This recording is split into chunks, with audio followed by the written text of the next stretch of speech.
and I'd like to welcome you to today's program. First, if you have any technical difficulties today, please use the chat box to send us a message. You can chat Macalester College directly in the Zoom chat for assistance. This event is being closed captioned. Use the closed captioning link at the bottom. It shows up as CC, and you can click subtitles to show subtitles. You can also turn that off if it becomes distracting or isn't helpful. Once you've selected to show subtitles, you'll see an option to hide them if you wish to turn them off. You can use the Q&A button at the bottom of the Zoom window to submit a question. We'll use the chat feature to share information and additional resources. We'd like to let you know that we're recording today's program and we'll have it available online in the future on the Parent and Family Orientation webpage at macalester.edu/orientation. So for today's agenda, we'll start with each panelist giving an introduction of themselves and their area.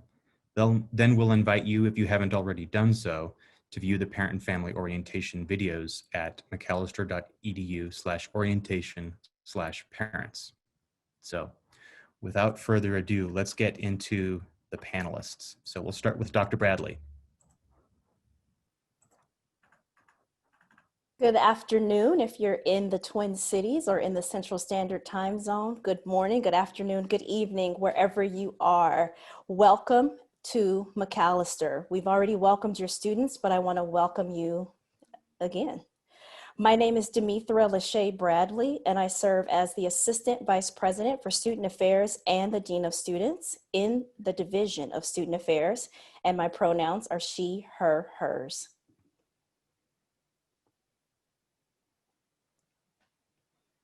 Good afternoon. My name is Donnie Brooks, and I serve as the Director of Athletics here at Macalester College. I use the pronouns he, him, his, and I work with students, whether they're varsity or club sports athletes or recreational athletes, as well as physical education here in the Department of Athletics under the Division of Student Affairs. Good afternoon. My name's Coco Du. I use the pronoun she, her, hers. I serve as Assistant Dean for Residential Life at Macalester. We're a unit under a Division of Student Affairs, and we manage student housing. And I would say, welcome again via Zoom. I imagine I've seen a lot of your students and some of you perhaps on Wednesday and Thursday. If you're on campus and moved your student in, we certainly probably have interacted with each other or waved from 6 feet apart. So welcome to this webinar. Hello, everyone. My name is Melissa Fletcher, and I am the Director of Disability Services in the Division of Student Affairs, and I use she, her, hers pronouns. And we work with students with accommodation needs on campus and also accessibility needs. Thanks and welcome. Hi, I'm Ann Minnick, Director of Academic Programs and Advising. I use she, her pronouns, and I'm the point person on the provost line, in the provost line for the Student Academic Experience. Glad to be here. Hello, my name is Paul Overvoord. I use he, him pronouns. I'm a professor of biology here at Macalester and also currently the Director of COVID Operations. Welcome, good to see you this afternoon. Hi everyone, my name is Liz Schneider-Bateman. I use she, hers, and I'm the Director of Counseling in the Hamry Center for Health and Wellness. We are a part of the Division of Student Affairs as well.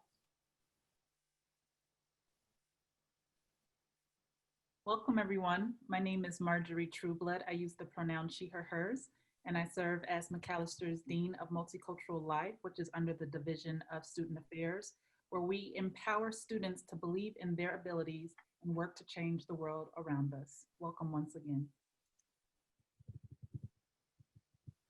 Hi folks, I'm Steph Walters. I use she, her, hers. I am the partner in health of Liz Schneider-Bateman. I'm the medical director of the Hamry Center, also under the Division of Student Affairs. Nice to see you again.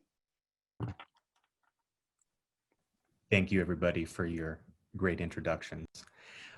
Let's jump right into the questions. So we'll start off with a question from a parent asking, who can a student contact if they're concerned about compliance with safety precautions around COVID-19? So I think Coco will start with you. Absolutely. That's a great question. And there's so much information, I want to assure parents that there's one phone call one phone number I want to make sure your students will remember, that is Macalester Public Safety.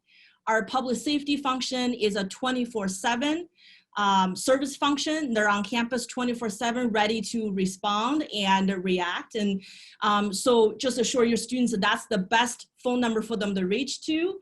If students have any questions and concerns, if they're witnessing, observing any concerning behavior, our public safety officers will respond immediately to address any concerns. And our public safety officer will also triage to other layers of campus support system to make sure behaviors are addressed. Thanks, Coco. I know some of this question might also address stuff we've seen in the news and outcomes associated with whether students are in violation of our guidelines or standards. And so I wondered if, Dimitra, perhaps you could talk a bit about the response to reports of students not complying with these expectations.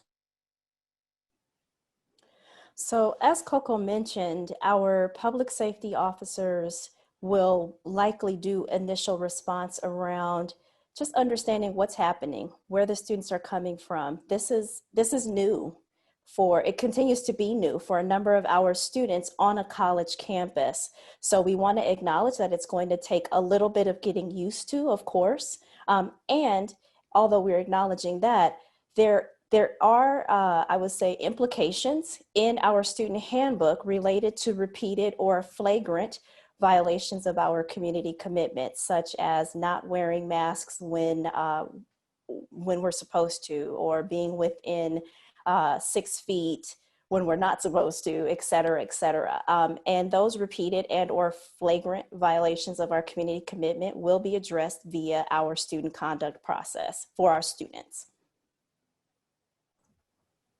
Thank you, that's helpful. So we have another question about our residential population, and the question is, I'm curious about the numbers. How many students are currently staying in the residence halls, off campus around town, living and working remotely?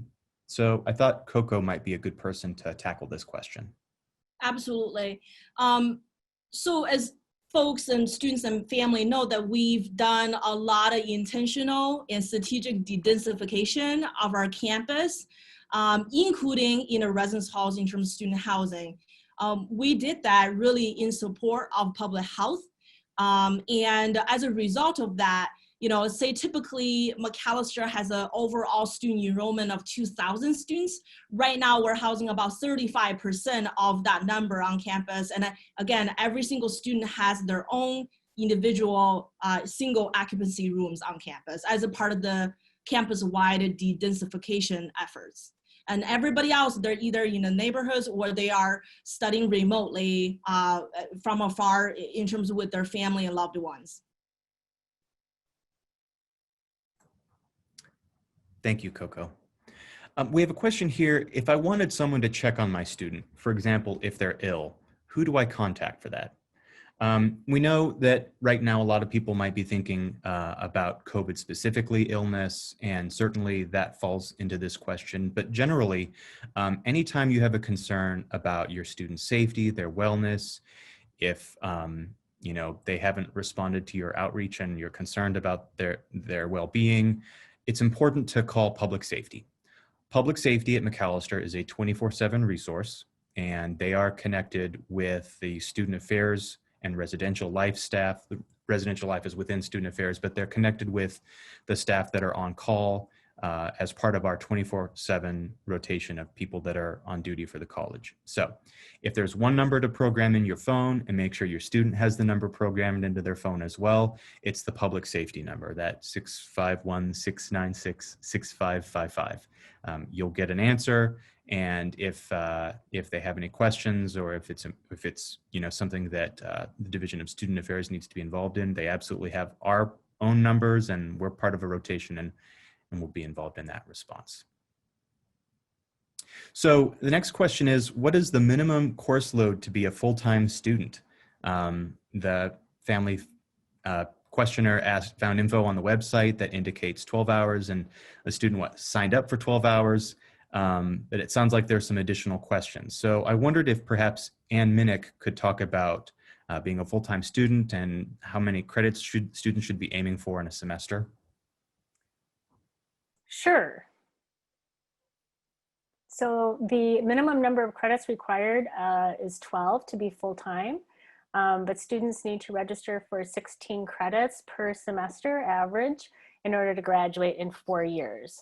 I know that part of the question was that there was some outreach with 12 credits, and the student was surprised by that. And I can just tell you that if students registered in a way that we didn't expect, that we reached out to just ensure that was the registration that they were wanting to do, and if not, that we could make adjustments to their schedules so that they could get to what the normal course load would be. Thanks, Anne. So a question came in about health and wellness services. My student says that health services are not open on the weekend. What should they do if they need care on the weekend? So I think that'd be a good question for Dr. Steff and for Liz Schneider-Bateman. So we'll start with Dr. Steff. Yeah, thanks a lot for that question. Correct, sort of. Health services is not open on the weekends or at evenings in the full capacity that we are Monday through Friday during business hours. We do a lot of education to students, both via the Division of Student Affairs, directly from our website at orientation sessions. There's a pre-recorded one that they would have heard from me. There was one where I sat with them last night and talked specifically about COVID stuff. But a couple of new additions this year that folks should know about is that we do, for the first time, have a 24/7 nurse triage line. As you can imagine, many campuses were scrambling to get that in place. Ours is not technically on board until we've been given a date of about September 5th, but there's a lot of information on our website that will start to push that forward as soon as it's available. We also do have COVID testing and COVID results sharing 7 days a week, which also starts the first or second weekend in September. For more urgent concerns, we do a lot of sharing about, I know this is tough, you're away from family, this is the first time that you might be navigating the healthcare system as an adult, but we are here to facilitate that, here to help that, and everybody within the Division of Student Affairs, Residence Life, has skill set around sort of guiding folks to the most appropriate care that they might need at that time as our wing spreading activities as we figure the launch out of how to be an adult and navigate this difficult healthcare system in the US. I can ask, I'll turn it over to Liz because she can add some specific options for mental health that are available. Thanks. Yeah, the most important thing in terms of counseling to know for after hours and really any time of day, so this service is available 24 hours a day, is our 24-hour phone counseling service. Our students know this as Press 2, and they get lots and lots of education about that resource. It's a company or an organization that we partner with that allows our campus, all of our students, to have access to speaking with a counselor urgently anytime. And that can be used in both crisis situations and also non-crisis situations. So if a student is having a hard time settling in as they're adjusting to campus in these next 2 weeks, they can use that Press 2 resource to call and speak to a mental health provider within about 5 minutes, and usually less than that. So that's a really important resource for students and for you to know about if you're worried about your student and kind of wanting to encourage them to reach out and talk to somebody right now in this moment. That's probably the best way for them to do that. They are also familiar with our on-campus protocols. So if they have a concern about a student needing to be connected back to our office, they will let us know that. If the student requests to get a call back from our office, they'll let us know that as well. And they also connect students with emergency responders when that's necessary. Thank you both for your responses on that. I see that in the chat box, there was a question about students not on the college health insurance accessing the nurse triage line. And I see Dr. Steff responded in chat, but Dr. Steff, could you address that verbally as well, please? Yeah, I was hoping you'd let me.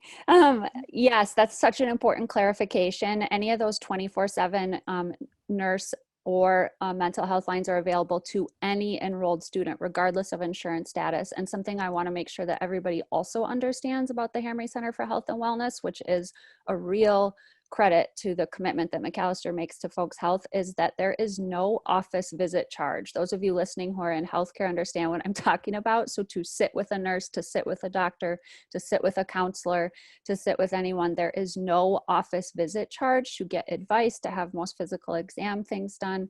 Only if we do a procedure or we collect a sample for a lab or we give an immunization is there a charge. And we have really rich discussions with your students about options for whether that can be billed to their insurance.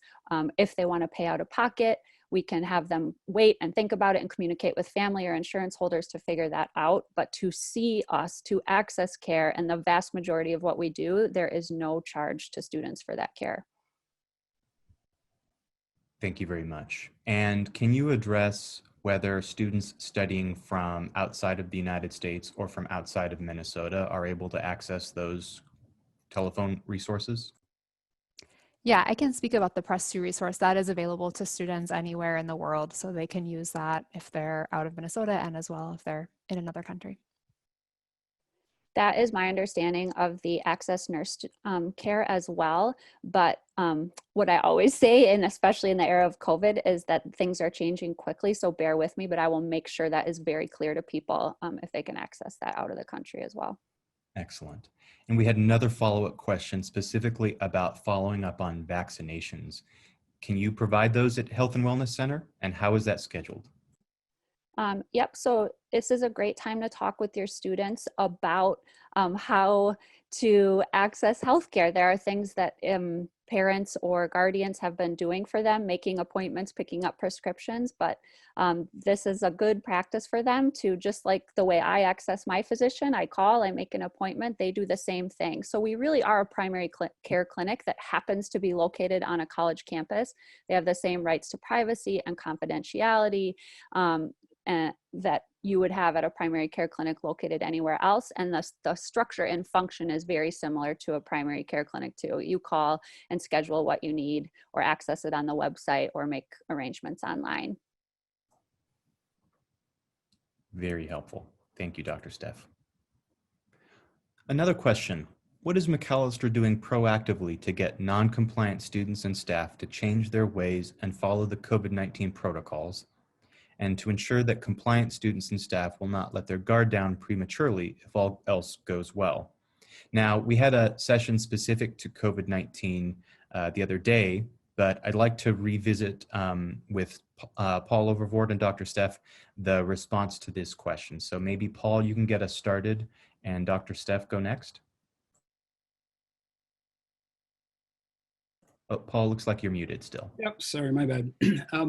So yeah, in terms of the motivation for changing behavior, and this is the holy grail, I think, for all of us as we're bringing people back, is to try to think about how do we encourage people to shift what it is they're doing, and especially for our students, where that challenge of wanting to be together, their social affinities, the chance to see people, meet new people.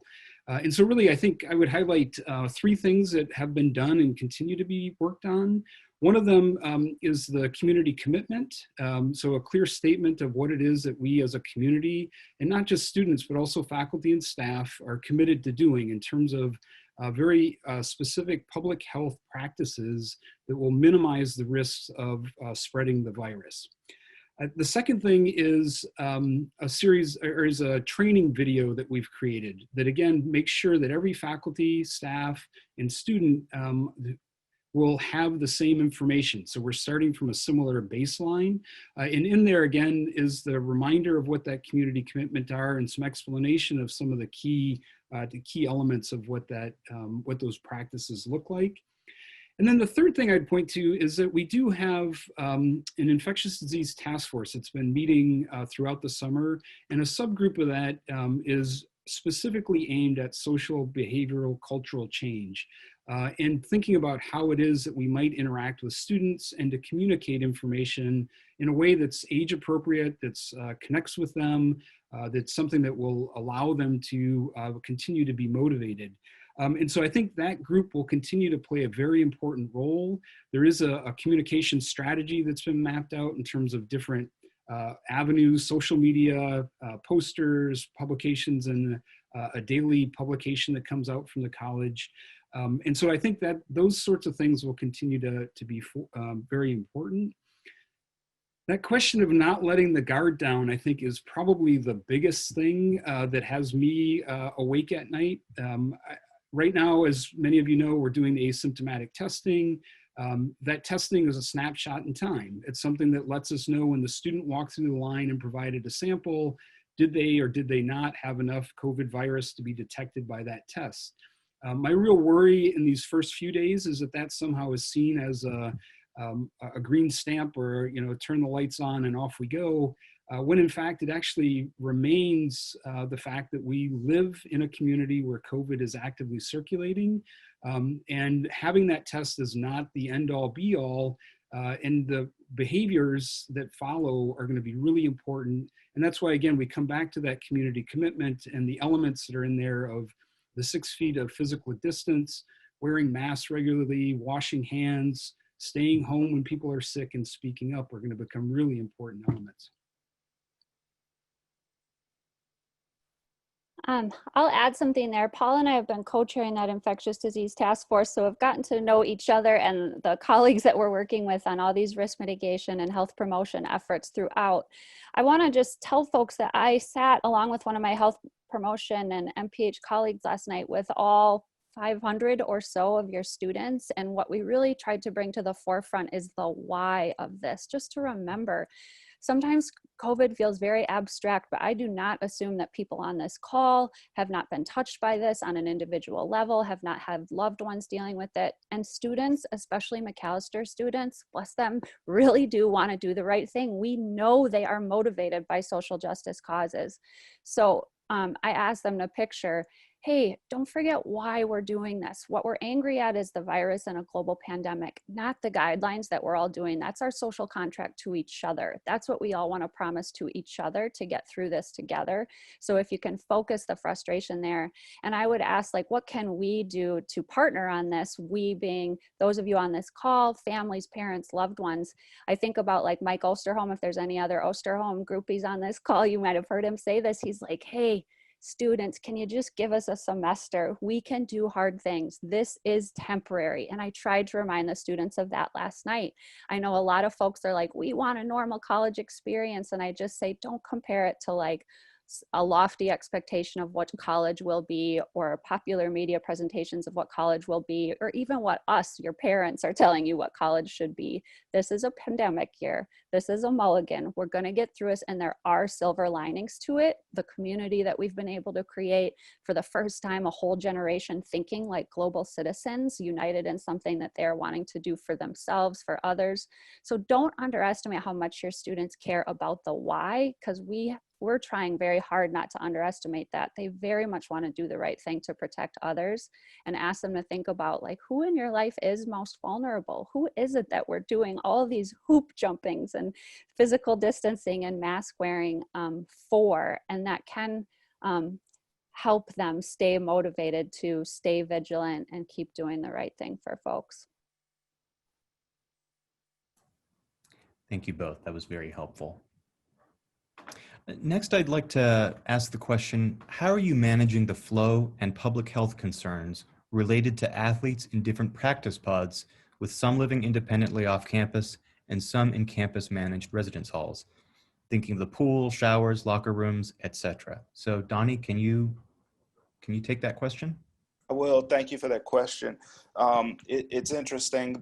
Those of us on this call who are here answering questions, we're probably on like our plan number C25 and already, ready to move on to D2 when necessary. But I think when you get to this point, we've had to look through a lot of scenarios. And as we looked at the NCAA's recommendation and the return to training protocols, as we decided to bring our first years on campus, one of the things that we're doing is housing them together, and they are with their teammates in that living situation. We're also moving our training pods or reconstructing our training pods or training groups, as we call them. So we have on-campus and off-campus training groups. So our on-campus and off-campus students will not be training together. So those small groups will be together with their coaches, but independently distanced and in some cases masked while they're training. And so we're trying to take every precaution that we can.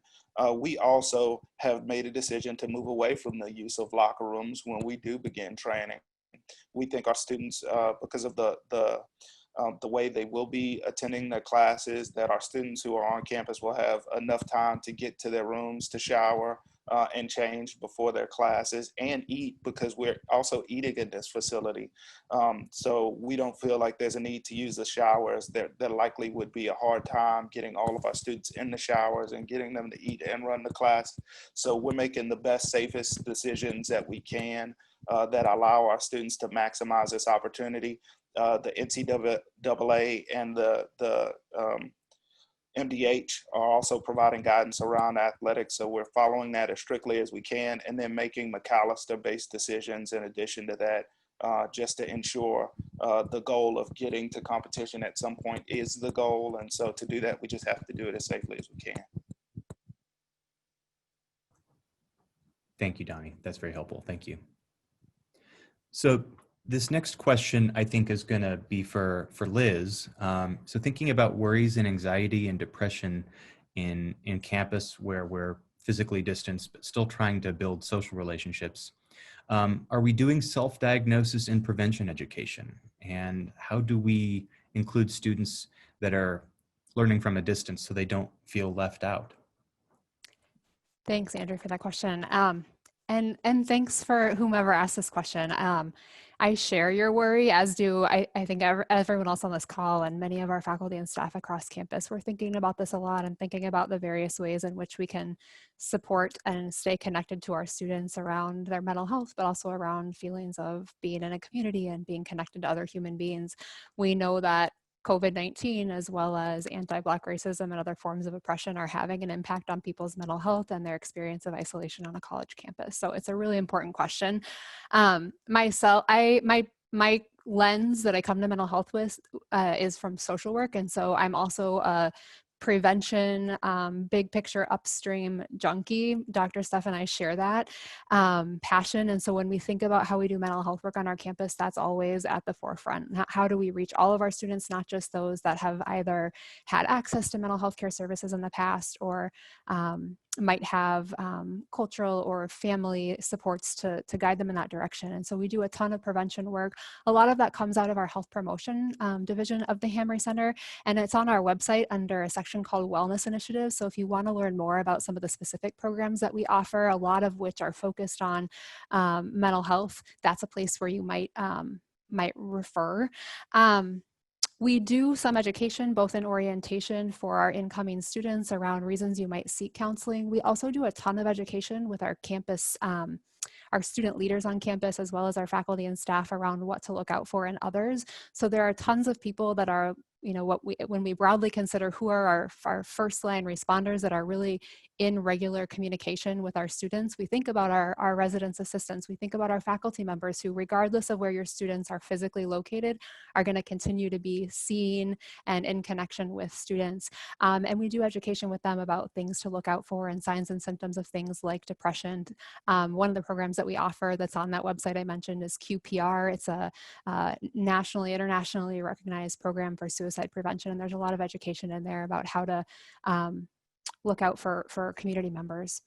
And then the other thing I want to say about this question of how are we going to make sure that students who are learning from a distance are not left out, we have been thinking about this question for several months, as you might imagine, as well. And there's a lot of new programming that's being developed specifically with our multiple learners, that's not the right way to say that, but students who are learning in multiple modalities. And a lot of that programming is going to be offered purely virtual. We did that in the spring, and we actually had great feedback from students who said, I liked that better. I felt like I could engage more. I was less nervous about what other people might think of me when I came to this group or this program. A couple things I want to highlight are our buddy system, which is a new student initiative. That's just a way for students to connect with another student, knowing that that's going to be a little bit more of a challenge this year. And those connections could be virtual, or they could be when we're past our quiet period and it's safe to do so, they could be socially distanced as well on campus. There's also a program that others might want to speak more to called MAC Homeroom. That's a cohort experience that both for virtual and in-person students is going to offer the opportunity for students to come together with a consistent cohort and talk about things. The very first session, I believe it is specifically on mental health. And so that is actually, I love the suggestion, might be a really great place to say like, hey, here are some things that you might want to keep your eyes out for if you're having a hard time. And then we're also doing a program, and I promise this is the last thing I'll say, Andrew, but we're launching a program this year called Well Together, which I'm super excited about. And it's a way to bring mental health and community building into our classrooms. We know our faculty are really interested and worried, I'll just say that, worried about this. They were very conscientious and wanting to think about how to build our student experience around those same concerns that you all share. And so I think that'll be another great way for our students, regardless of where they're learning from and whether they are someone who might come to counseling or not, to get some of those supports. Liz, that's really helpful. I appreciate your answer on that. And I would add, because there's a follow-up question here, which is, what are the plans, if any, for in-person activities for first-year students in these first days when some might be feeling very isolated? So MAC Homeroom, certainly I'm really excited about that program. It's a collaborative effort across campus that's going to be kicking off shortly, and will be inclusive of students regardless of whether they're in the residence halls or not. But in terms of in-person activities, as we know, there's a 2-week quiet period that we're launching into that we have to be pretty careful about how we're consistent with messaging for students around the commitment that we're all sharing to each other's safety. But we also know that students are social beings, as we've commented elsewhere in this webinar. Offices on campus like Residence Life and the Office of Student Leadership and Engagement are working with our student staff and with our program board, which is part of the student government, to look for opportunities to provide engagement and learning and social activities that don't require people to be in person and contradicting our physical distancing guidelines. Because while the majority of our first-year students are in the residence halls, we want to make sure that those who are not studying with us on campus are still able to participate in that cohort of first-year students and the social experience that's part of that. But I also wanted to loop in Coco on this question, because I'm also thinking about, from the parent's perspective, what should a parent anticipate if they're concerned about their student feeling lonely and isolated? Maybe they call public safety or they call the residential life phone number to put that student on our radar. Coco, can you talk about what the next steps might be in terms of outreach to a student in that situation? Yes, I'm happy to. And just to let the family know that since your student arrived on Wednesday, they've had a daily connection with college support. So whether it's their RA on the floor, whether it's their residence hall director, or professional staff member, or their orientation leaders through the orientation programs. So your student has been connected on the daily basis since their arrival on Wednesday, whether they got here on Wednesday or Thursday. And I think that the concern, the worry for them in terms of this transitional time, it is beyond common. So I also just want to assure the parents and the family that if you're a little worried about them, that's also very normal, very understandable, because as a first-year students who are just coming to college, this is part of the transitional process. And my recommendation is, there's a lot of people who are ready to support them, who are ready to talk with them about engagement opportunities, or just have a friend to talk to. Please be sure to encourage your student to reach out to their RA, to their orientation leaders, reply to the email they're getting, asking them how they're doing. it's nerve-wracking at the beginning, right? They don't know their peers just yet, but you encourage them to take the time to be on these engagement opportunities, and just give them the opportunity to have a little bit of time to get to know their peers. And if your student is calling you at home, you don't feel like they're talking to anybody else, they only call you or text you at home and telling you that they're really lonely, please send us an email at residentiallife at macalester.edu. And again, you encourage your student to talk with their orientation leaders and talk with their RA, because we're ready to support. We just need to know how to best engage with your student as well, as much as we're doing the front end of outreaching. There's a variety of programming opportunities since Wednesday and ongoing. They're doing a lot of different workshops, halls, and a lot of the campus partners on this call are on that workshop group together, and they're gonna have one-on-one opportunity to talk with their RA. And again, they're doing one-on-ones with their orientation leaders. And so I know that the anxiety is really high right now, and with COVID, it doesn't help this year, right? And I just want to assure the family that everything I'm hearing, and I talk with a lot of you directly, and I can assure you that, whatever you're feeling, the pit in your stomach, as a family would tell me, that's, it's all very understandable during this transitional time. I think that please continue to encourage and empower your students to utilize the resources. There's a group of caring individuals, whether it's their peers or professional staff here at MAC. We just want to know how we can be helpful. And really, it's a great skill for your student to navigate a little bit, because they'll be here and learn how to do that for the next 4 years. Thank you, Coco. It's helpful. I think our next question is going to go to Anne. Can you let us know roughly what percentage of first-year courses are face-to-face and what percentage are online? Have the students been told whether or not their Module 1 classes will be online only? And when will they meet their advisor for the first time? So kind of a multi-part question there, but I can repeat the question if you need, Anne. Sure. So I'll start with when did the students meet their advisor? And that was in July via Zoom, when they got advising for building their fall semester schedule. So they've already had that contact. During the quiet period, all courses are going to be held remotely. And after that, there's, the faculty will communicate to them whether or not the anticipated mode of delivery, which is listed on the registrar's website under a format guide, whether or not that anticipated mode of delivery has changed. There are some faculty who are planning for a remote semester. I would say most of them are hybrid and are hoping to have in-person components for the first year course. But there's a link on the registrar's website called Course Format Guide. That was the anticipated mode of delivery. And then after the quiet period, obviously faculty will have discussions with their students about what in-person components they're going to be able to go back to. Was that all the parts of the question? Yeah, I think you got it. Thank you. Good. There were a few questions, and I think maybe we'll start with Coco, and then if others want to chime in, they can. But there were a couple questions about kind of restrictions on student movement. Is there a curfew in the residence halls? Can students leave campus and come back? What does the traffic in and around the residence halls look like? Coco, can you maybe take the lead on that? Absolutely. Yep. The question about curfew, I just want the family to know that's a frequently asked question every single year.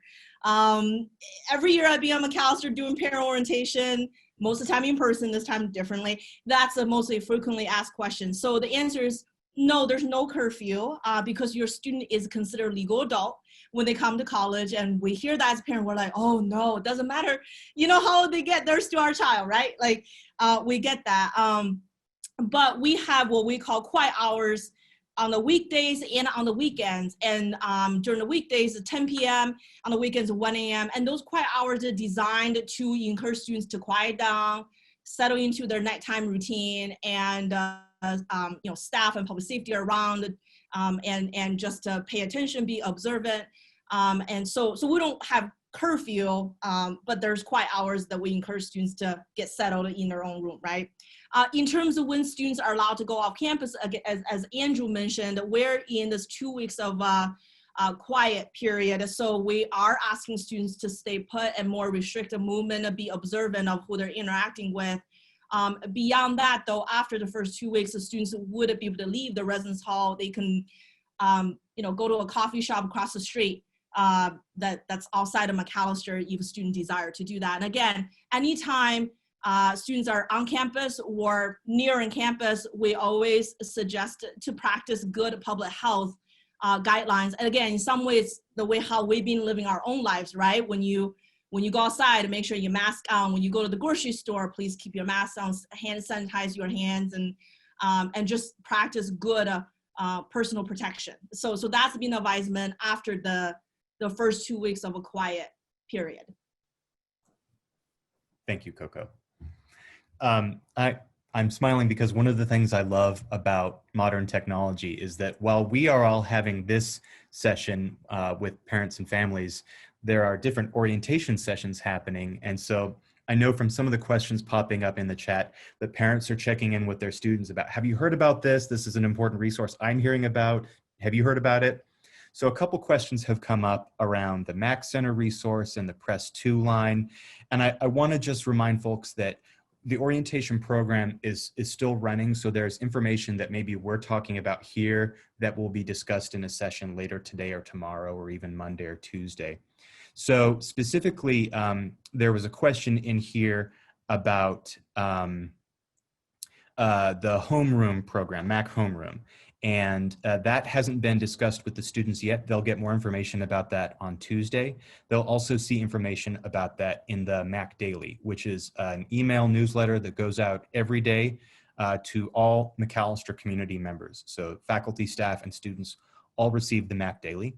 So there will be information about that. It's an important and valuable resource for students to keep up to date on. And there was a question about an orientation update on surviving and embracing Minnesota winters. So I'm from California myself, and Minnesota winters were a transition for me. I'm sure for a number of our students, winter in the Midwest and Minnesota is a new and different experience. Minnesotans will tell you that they enjoy it and they love the winter here. There is an actual orientation session called Surviving and Embracing Minnesota Winters. It's happening right now, I think, and it will be recorded and students can access it later. So if they have questions about it and they missed it, they can reach out to their orientation leader or they can email orientation@macalester.edu. So let's take another question about flu shots. So Dr. Steph, we heard you talk yesterday about flu shots. Can you give us an update on flu shots? I love me some flu shot updates. Yes, so for a variety of reasons, influenza vaccine is more important than ever before. Anyone who's, I can't think of the word that is for two words smushed together, but fluvid is a season that we very much want to avoid, the combination of influenza and COVID. For the first time, influenza has been named as a required vaccine for Macalester students. There's always a list of required and then strongly recommended. Some of the required are required by the states. We don't have a choice. Others, Macalester can opt in on. Most colleges are doing everything they can to get flu vaccines out to students. We are no exception. We got our first shipment, a notification that it is coming. All I keep telling folks is just stay tuned. For immune protection, as many of you know, the best time to get vaccinated is sort of late September or early October. So that's when we're going to be targeting. There'll be flu clinics, there'll be walk-in times for flu vaccine, but we have to coordinate that all very carefully because, as you can imagine, the rules around infection management and sort of separating well from sick are quite strict, and we've been working on those all summer. So it's going to be a big undertaking for us, but it will happen. Stay tuned. Tell your student to stay tuned. We will get him out there. Thank you, Steph. Yeah. We have a question here for Anne, I think, about registration for classes. What does the registration process for spring semester classes look like? I know some students feel like they didn't get their first choice classes for the fall. So can you talk about spring registration? Yeah, so spring registration will happen in the middle of November. I had indicated in the chat, the question was, are they going to be last? And it's like, well, we register by class year and it goes, senior, junior, sophomore, first year. But then within the class, the order of names will be randomized. So A's don't always go first, Z's don't always go last, it's randomized. So the first year course faculty member who serves as the advisor will be meeting with the students to talk about the spring schedule, help them identify courses, and then they'll get registered, and then there'll be a drop grad period just as there is at the beginning of Mod 1 and of Mod 2 as well. Thank you, Anne. It looks like we've gotten a few questions that I think are suited for Paul to address related to the COVID testing thus far and the plan moving forward. So Paul, can you talk briefly about the quiet period and the first look at COVID testing results, if that's information that's even publicly shareable? And then beyond that, what does it look like to have the retest process? Yeah, so both really good questions. So there was, I think, a question in the chat about clarification about the quiet period, and it does indeed run through the end of the day on September 16. So it's the first 2 weeks of classes. And during that time, again, as has been mentioned previously, the whole notion there is to try to start out with trying to minimize as much as possible the number of interactions individuals are having on campus, and to launch this thing in a soft way so that we can all get our sea legs and figure out how this process and how living together is going to work on campus. In terms of the testing results, things have been going smoothly. We do intend to announce and make public on a dashboard the outcomes of the testing results in terms of the number of positives, negatives, and that information will be coming out within the next day or two. And the dashboard also will be maintained as we go throughout the semester so that we are public and open about the status of COVID on our campus. And so that will list information about students that have tested positive and actively in an isolation room, those that might have been contacted as being close contacts and needing to be in quarantine. And we'll have similar numbers for the off-campus students and the self-reported information that might come from faculty and staff. So that'll all be summarized in a single location. And in addition, we have an additional interactive web page that provides information about the context of what's happening in the Twin Cities and in the state of Minnesota. And so that interactive dashboard, again, allows individuals to go in and look at things like test positivity rates, case numbers, and a number of other factors that the college is paying attention to, and look at that again at the state level, or to look at one of the 5 counties that surround the Twin Cities or that make up the Twin Cities metro area. And so those dashboards, again, will be made public, shared with the community, and made available on the website. Thank you, Paul. That's helpful. We have a couple questions here about our support resources for students broadly, and in particular, what is the role of the resident advisors? So I'd like to tap Coco first to talk about the role of the resident advisors and what does it look like for them to be reaching out to students and how frequently that happens. And then we'll go from there to Dr. Bradley talking about our kind of broader campus support network. So Coco? Absolutely. Yep. So the resident assistants, RAs, they're returning Macalester students who've been trained to support new students. And because they are returning students themselves, they're familiar with, Macalester, they're familiar with the surroundings. And so in essence, RAs serve as a peer mentor to the new students, to the first year students. So the new first year students have had their community floor meetings with their RAs on Thursday evening, and the attendance is high. I mean, the report from these meetings are generally they're in a 100% attendance via Zoom. And so they met their RA, they've established a connection. And most importantly, the RA is a community facilitator to make sure students get to know each other with physical distancing, because what we recognize is so much of the college experience is about meeting with your own peers, your own cohort. And so that's a role RAs serve. RAs will have a second committee meeting with their students on the floor on the night before classes begin. So it will be on Tuesday evening. So there are additional follow-ups. And I really, again, encourage your students to reach out to their RA and email them, give them a call. And they have their RAs as a resource. And again, they're also in the midst of orientation. They also have an orientation leader who is also another peer mentor, returning Macalester students for the new students. And so we'll just continue to do the outreaching, and then your family can continue to do the nudging, have your student reaching out. That'd be a great alignment in terms of utilizing the returning students as a peer mentors. Thanks, Coco. And Dr. Bradley, can you talk about more broadly what support for students looks like outside of specifically the residence halls? Yes. So once again, I want to reiterate that the on-campus, or actually not just on campus, but Macalister's 24/7, 24 hours a day, 7-day a week contact is public safety.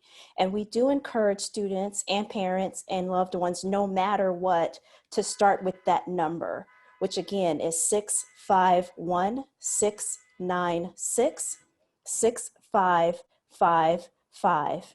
And what happens from there is that public safety will triage a situation, and then based on where the student lives, be they residential or an off-campus student / remote student, public safety will then connect with the appropriate on-call professional to assist that student and or connect with that parent or guardian about that student. There's also a team of professionals that works to connect students with resources or doing various check-ins after an incident or a situation has occurred. Also, what we want you all to know is that at any point in time, we always encourage our students to utilize 911. If they are experiencing an emergency, no matter what that is, we are not discouraging the use of 911 in that emergency situation. And 911 will also connect with our public safety once they come on campus as we assist a student if there is a crisis situation, be that health-wise or mental health. Thank you so much for that, Dimitra. That's very helpful. I'm mindful that we're running up on time. I want to make sure, first, I want to thank our panelists, but I also want to acknowledge that Marjorie and Melissa, we didn't get any questions directed your way, but I want to highlight Marjorie serves as our Dean for Multicultural Life, and Melissa serves as our Director for Disability Services. And they're also incredibly helpful, supportive members of our community that our students do get to know. So even though we didn't get questions to them today, they're still important parts of our team. So thank you for joining us. I want to remind folks that parent and family resources can be found at macalester.edu/orientation/parents. If you have questions that didn't get answered today, I would invite you to direct them to orientation@macalester.edu. That email address will be very helpful. If the folks answering that email don't have an answer directly for you, they will connect with the Macalester community member who can address your question. I also want to draw your attention to our Student Affairs Division webpage. You can check out our website for more information on how to connect with our community. The URL for that should be showing up in your chat box, but it's macalester.edu/student-affairs. If you type student affairs, it'll pull up the website.